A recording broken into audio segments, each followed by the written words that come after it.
Bonsoir à tous, bienvenue dans Questions directes. Notre invité ce soir, Jocelyn Bourgarel, porte-parole de l'intersyndicale des taxis de Guadeloupe. Bonsoir.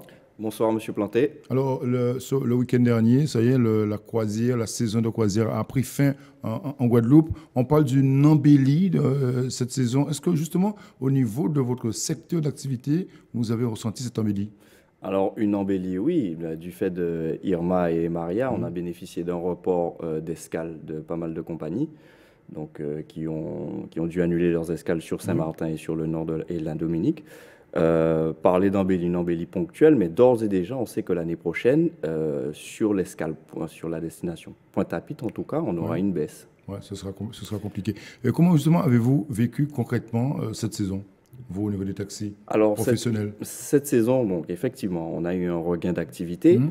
mais c'est aussi la saison pour laquelle on a décidé de faire une action en justice pour que les irrégularités, les violations à la loi qui perduraient depuis pas mal d'années Oui. puissent enfin cesser. Pourquoi? Parce que nous avons une recrudescence de jeunes qui se destinent à notre profession. Donc, en moins de 6 mois, on a 80 jeunes qui ont eu la carte Mhm. professionnelle.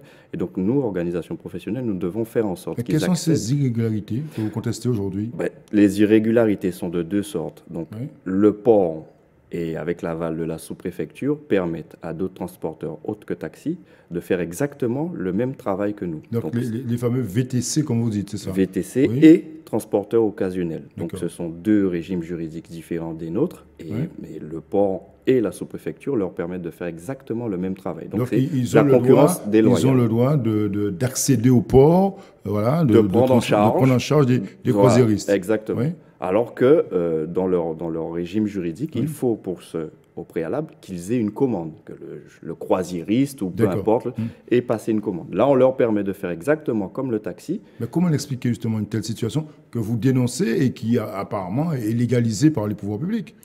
Ben, elle n'a pas d'explication. Oui, Elle n'a pas d'explication, d'autant plus que le port a sorti un document disant qu'il manque des taxis. oui, Nous, notre solution qui est légale, c'est d'ouvrir l'accès au port à l'ensemble des taxis de la Guadeloupe, ce qui est tout à fait faisable par un arrêté. On hmm, prend une zone unique de prise en charge. Mais au-delà au lieu de prendre cette situation, cette proposition, ils ont dit non. On va limiter à 80 taxis, d'accord? oui. Et on va faire 50 autres transporteurs venir. Donc là, on ne comprend pas du tout.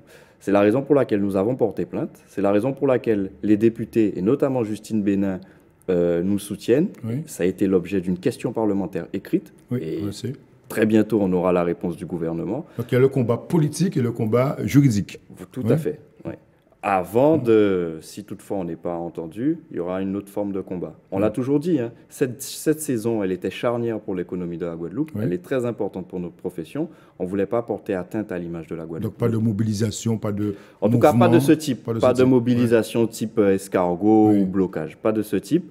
Nous avons demandé à tous nos adhérents de nous laisser du temps pour mettre en œuvre tous les échelons, je dirais, Hmm. légaux, mais si toutefois ça perdurait, alors que nous allons démontrer que c'est illégal, si toutefois ça perdurait, on se fera entendre par d'autres manières. Alors, dans la pratique, sur le terrain, vous dites aussi, ça y est, la saison touristique, la saison de croisière, elle est terminée, mais elle ne devrait pas s'arrêter en principe, puisque à côté des îles voisines comme la Martinique, les croisières continuent. Voilà, il y a un Et, certain nombre d'escales plus importantes en oui, Martinique et il y a d'autres îles voisines où ces escales ont lieu pratiquement toute l'année. oui, Bon, par contre, ce qu'il faut savoir, c'est que nous avons un handicap en termes d'infrastructure.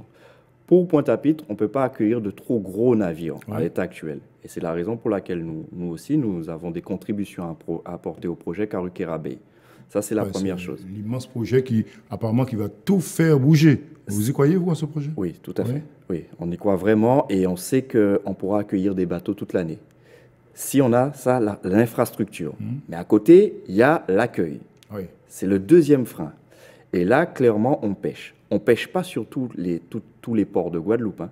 Basse-Terre, Déhay, Marie-Galante et même les Saintes ont su tirer leur épingle du jeu. La saison prochaine, on sait qu'ils vont conforter leur position et même, et même tirer leur épingle du jeu en accueillant d'autres croisiéristes. Mais pour Pointe-à-Pitre, vous êtes sceptique pour Pointe-à-Pitre par rapport à l'année prochaine?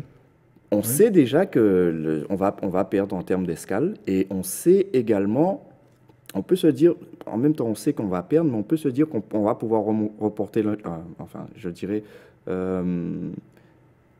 proposer pour améliorer l'accueil. Comment? Je m'explique. Le CTIG va nous accompagner pour avoir une charte vestimentaire déjà. Oui. Ça, c'est un premier pas. Ensuite, il faudra que les commerçants pointois ou les autres opérateurs prennent leurs responsabilités. Mais cette saison nous a permis de nous faire entendre des autorités, de faire entendre nos propositions, et d'ores et déjà, on sait que le CTIG va nous accompagner. Donc, c'est un challenge que l'ensemble des professionnels guadeloupéens vont devoir relever. D'accord.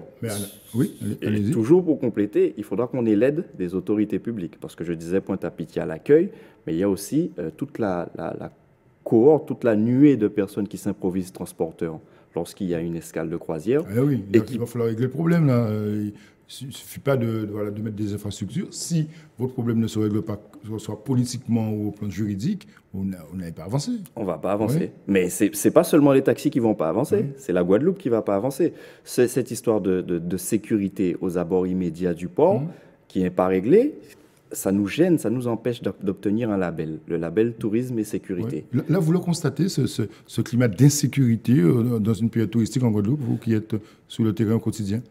C'est pas peut-être pas une insécurité en termes d'agression, mais c'est un sentiment. C'est un sentiment. Quand vous êtes croisiériste, vous arrivez sur une destination, vous faire alpaguer, limite tirer le t-shirt, venez pour qu'on vous propose tel ou tel truc. Et ensuite, la qualité de la visite qui est déplorable. C'est très courant lorsque les gens reviennent, qui ont fait appel à un transporteur illégal, qui reviennent et qui sont extrêmement mécontents sur le terminal de croisière.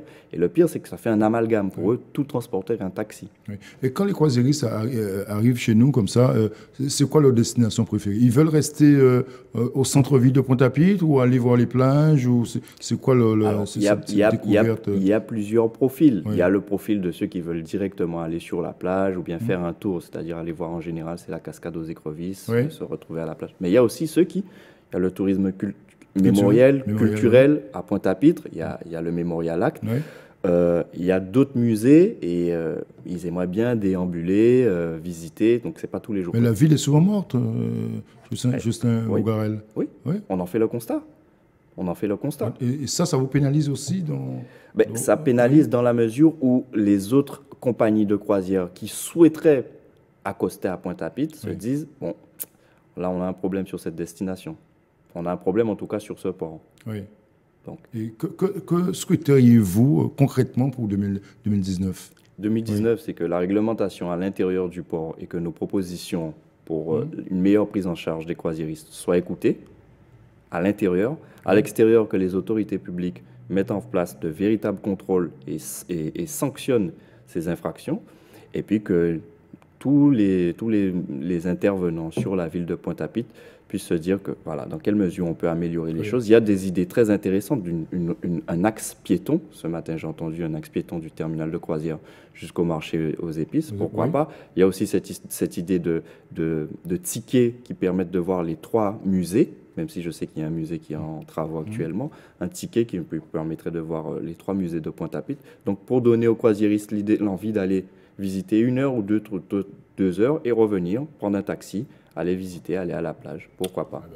On vous souhaite tout ça en 2019. Pourquoi pas? Oui. Sans bagarre sous le port. Oui. Entre taxis. Pas entre taxis. Entre taxis et VTC le plus souvent. C'est un peu compliqué. Mais bon, ça va changer. Merci Jocelyn Bogarel d'avoir été notre invité ce soir dans Question Directe. Merci de nous avoir suivis chez vous. Bonne soirée sur ATV. L'info continue.